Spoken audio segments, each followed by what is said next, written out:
The world of whiskey is feeling the heat, this time not from the barrel but from new tariff hikes. As trade tensions rise, the whiskey industry finds itself caught in the crossfire with big implications for pricing, production and global trade. To break it all down, we're joined today by Ryan Fazackerley from Whisky 1901. Good to see you, my friend. Let's talk about the impacts these recent tariff increases will have on the Scotch whisky industry. What are we seeing? Thanks, Mike. Thanks for having me. Well, obviously, at the moment, whiskey accounts for about 25% of all food and drink exports from the UK, so it's a huge player to the UK economy. And at the moment we are exporting around 5.4 billion sterling outside of the UK of Scotch whisky as we speak. About £1 billion sterling of that is going out to the US. That's about 130 billion bottles each year. Now, it goes without saying, with these tariffs coming into place, we will be seeing a drop in sales going to the US. Now, for those distilleries which are completely focused on, supplying that market, they are certainly going to be looking, down the realms of job losses, maybe even temporary closures in the years to come, with a lack of sales going out to the States. Yeah, I feel like whiskey is not a stranger to these sort of issues. Of course, there was prohibition at one point, but how have tariffs impacted whiskey industries in the past? Yeah, well, as you mentioned, it's a long time since the prohibition, but, we came through that one and, we were stronger for it. Now, it isn't the first time Mr. Trump himself has put tariffs onto Scotch whisky. Back in October 2019 to March 2021, he actually imposed a 25% tariff on single malt Scotch whiskies.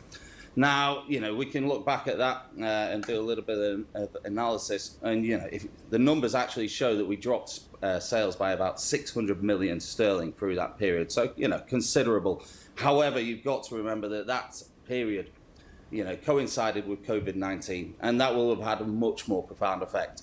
Now, it's very tricky to distinguish between, what this drop in sales was, from COVID, or was it due to the tariffs? Now, Martin Parvis, an independent researcher, has broken this down quite nicely for us, and he thinks the number's around the 70 million sterling mark for, the drop in sales through that period last time we had the Trump tariffs. Now, it's important to note that those tariffs, in fact, were a much higher rate. They were at 25%, and it was on single malt only. Single malt, not including blended whiskies which are sold. Single malt, it's about 40% of the market share of whiskey sold out in the States, or Scotch whisky sold out there. So it's not exactly apples for apples, but it's a very good starting point for us to look at when breaking this down. Yeah, it's always interesting to look back, to look forward. But Ryan, how will this tariff increase affect not just whiskey distilleries, but also consumers and, of course, investors in the sector as well? What are we seeing more broadly speaking?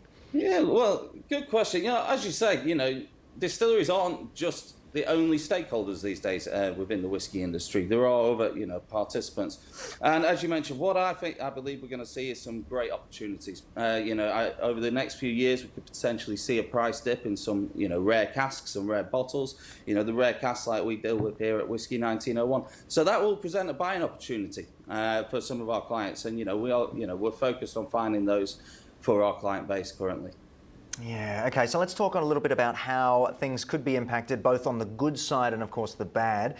Let's talk about the future of the whiskey industry. We're only a couple of months into 2025, it feels like, but it's barreling through. Take us through what you think the future might hold. Well, you know what we've done really well recently and over recent years is starting to export to more countries around the world. We currently, we're exporting to over 160 countries worldwide. And we've got a lot of, emerging markets and growth markets which have done extremely well for us recently. If you look at the likes of Japan, Turkey and Poland, the growth that we're seeing in these markets, could potentially offset any, negative effects of Trump tariffs. Now, if you could look at India alone, at the moment, India is our largest export nation by volume, okay? And they currently pay 150% import tariff on all Scotch whisky that they consume. A free trade agreement at the moment between, the UK government and India could lead to huge growth out in that region. So what we're currently doing is trying to focus our investors to, looking at these growth markets and, being, take their sales away from the United States. Yeah, it's so interesting to see it all play out. And of course, I did have someone say to me many moons ago, what should I invest in? What should I invest? Whiskey, he said to me, Michael, whiskey, do your research, but get involved in whiskey. And Ryan, I am curious to know if people do want to continue the conversation with you, someone from the team, perhaps get their hands on one of your drops, where's the best place to go to connect with you guys? Yeah, well, if you go onto our website of www.whisky1901.com, you can get all of our details and download brochures there. As I say, I do believe there'll be a great buying opportunity over the coming years through all of this. But yeah, happy to talk to anyone about it. Wonderful stuff from you, and I appreciate you bringing this to the table. And cheers to you and yours from me and mine. All the best. Thank you.